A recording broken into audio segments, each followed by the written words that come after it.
চাকরিহারাদের আন্দোলনে শেষ পর্যন্ত ফাটল ধরল। নিয়োগ দুর্নীতি মামলায় সুপ্রিম কোর্টের রায়ে চাকরি গেছে রাজ্যের 26,000 শিক্ষক শিক্ষিকা ও শিক্ষাকর্মীর। চাকরি ফিরে পাওয়ার দাবিতে 13 দিন ধরেই বিকাশ ভবনের সামনে ধর্ণা বিক্ষোভ চলছে। এই অবস্থায় চাকরিহারাদের একাংশ রাজ্য সরকারকে সমর্থন জানিয়ে একটি চিঠি দিয়েছে।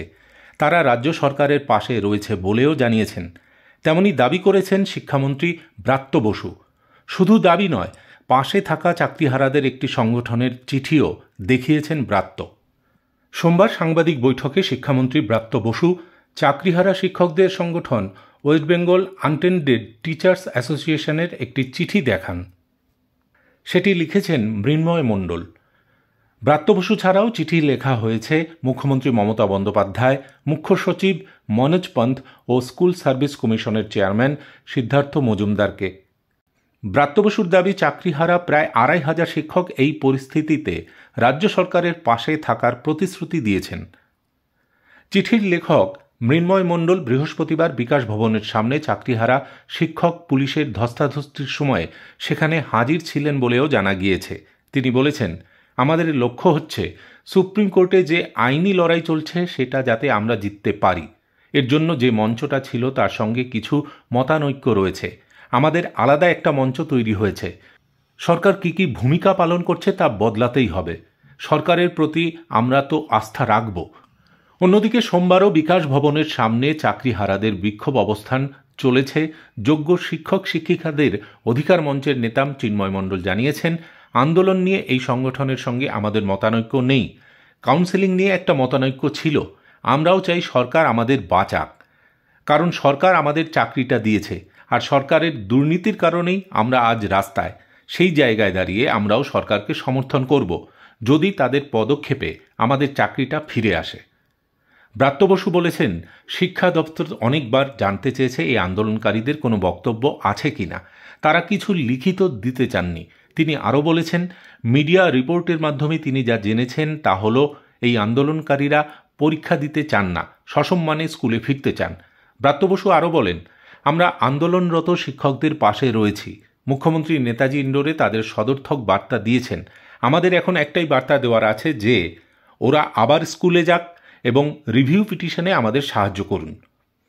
অন্যদিকে সরকারকে না জানিয়েই ট্রেড লাইসেন্স ফি বৃদ্ধি, কোথাও আবার মিউটেশনের নামে অতিরিক্ত টাকা আদায়ের অভিযোগ। সোমবার উত্তরবঙ্গে শিল্প সম্মেলনে মুখ্যমন্ত্রী মমতা বন্দ্যোপাধ্যায়কে কাছে পেয়ে সেই সমস্ত অভিযোগ উগরে দিল শিল্পমহল। অভাব অভিযোগ শুনে স্থানীয় নেতৃত্বকে সতর্ক করে মুখ্যমন্ত্রীর কড়া বার্তা, এসব চলবে না। পুলিশকেও সতর্ক করেছেন নিচুতলার কর্মীদের টাকা তোলা নিয়ে। এদিন শিলিগুড়িতে ছিল নর্থ বেঙ্গল বিজনেস মিট 2025। সেখানে কোচবিহার ব্যবসায়ী সমিতির তরফে সুরজ কুমার ঘোষ অভিযোগ করেন, গত 3 বছরে এই জেলার ট্রেড লাইসেন্স ফি উত্তরে অন্যান্য জেলার তুলনায় অনেকটাই বৃদ্ধি পেয়েছে।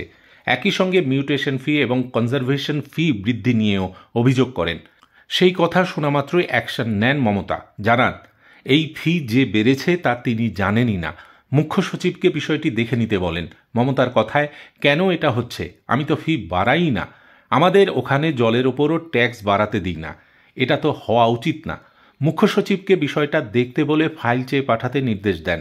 শুধু কোচবিহার নয়, অন্যায্য ফি নিয়ে অভিযোগ উঠে আসে ডালখোলার ব্যবসায়ীদের তরফেও। অভিযোগ, অনলাইনে ট্রেড লাইসেন্সের পরেও পুরসভার তরফে ডেভেলপমেন্ট ফি চাওয়া হয়। শোনামাত্রই মুখ্যমন্ত্রী বলেন, এটা হবে না, সবাইকে বলে দাও, ওদের নেওয়ার অধিকার নেই। মুখ্য সচিব বিষয়টি দেখে নেবে। তারপরেই মমতার সংযোজন, সব জায়গায় লোকালরা একটু বেশি পাওয়ারফুল হয় না। কথা বলার পরই হাততালিতে ফেটে পড়ে অডিটোরিয়াম। তিনি আরও বলেন, ওরা সব বড় বড়, একটা কথা আছে না, বাঁশের চেয়ে কঞ্চি দরো। আর বললাম না, ওরা নিজেদের টাকা ইনকামের জন্য এসব করে, কিন্তু আমরা এটা সাপোর্ট করি না। মুখ্য সচিবকে বলে দেব গাইডলাইন দিয়ে দিতে। সতর্ক করেন নিচুতলার পুলিশ কর্মীদের টাকা তোলার বিষয় নিয়েও। উত্তর দিনাজপুরের এক ব্যবসায়ী শঙ্কর কুণ্ডু অভিযোগ করেছিলেন, রাস্তায় শিল্পপতিদের গাড়ি যখন যায় টোল ট্যাক্স, জিএসটি, পুলিশ ইত্যাদির হয়রানিতে কস্টিং বেড়ে যায়। এটা গোটা দেশ জুড়ে। এটা আমাদের জন্য চরম কষ্টকর একটা ব্যাপার হয়ে দাঁড়িয়ে গিয়েছে। গাড়ি ভাড়াও বেড়ে গিয়েছে। তার কথা শেষ হওয়ার আগেই মুখ্যমন্ত্রী বলেন, টোল ট্যাক্স, জিএসটি পুরোটাই কেন্দ্রীয় সরকারের। এখন তো একটাই ট্যাক্স, আগে রাজ্য নিত। রাজ্যের হলে আমি এখনই বলে দিতাম আমি নেব না, তবে আমরা একটা অনুরোধ করে দেখতে পারি। পরে সংযোজন, তবে পুলিশ যাতে কোনো ট্যাক্স না নেয় সেটা দেখার দায়িত্ব পুলিশের। তৃতীয়বার মুখ্যমন্ত্রীর গদিতে বসার পর থেকেই রাজ্যের শিল্প বিনিয়োগ আনতে সব রকম পদক্ষেপ করেছেন মমতা। বাংলার শিল্প বান্ধব পরিবেশকে আরও উন্নত করতে সমস্ত রকম প্রতিবন্ধকতা মুছে ফেলেছেন। এদিন মমতার বার্তা থেকে আরও একবার মুখ্যমন্ত্রীর সেই শিল্প বান্ধব ভাবমূর্তিটা স্পষ্ট হয়ে গেল। পাশাপাশি দক্ষিণ পূর্ব বেঙ্গালুরু একটি অ্যাপার্টমেন্ট কমপ্লেক্সে বৃষ্টির জল পরিষ্কার করার সময় বিদ্যুৎপৃষ্ট হয়ে দুজনের মৃত্যু হয়েছে বলে জানা গেছে, যার ফলে বৃষ্টির প্রকোপে এই নিয়ে মৃতের সংখ্যা বেড়ে দাঁড়ালো 3 জন। নিহতরা হলেন মনমোহন কামাত, বয়স 63 বছর, এবং দীনেশ, তার বয়স 12 বছর।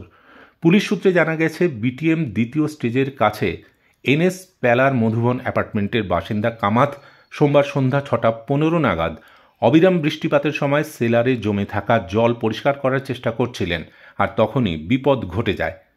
এক পুলিশ কর্তার কথায় তিনি একটি মোটর এনেছিলেন এবং সেটিকে সকেটের সঙ্গে যুক্ত করেন। তারপর যখন তিনি জল পাম্প করার চেষ্টা করেছিলেন তখনই একটি শর্ট সার্কিট হয়ে যায় এবং তার ফলেই তিনি বিদ্যুৎপৃষ্ট হয়ে মারা যান। সেই একই সময়ে অ্যাপার্টমেন্ট কমপ্লেক্সে কর্মরত আরেক নেপালি ব্যক্তির ছেলে দীনেশেরও বিদ্যুৎপৃষ্ট হওয়ার জেরে মৃত্যু হয়। এই দুটি ক্ষেত্রেই অস্বাভাবিক মৃত্যুর মামলা রুজু করেছে পুলিশ।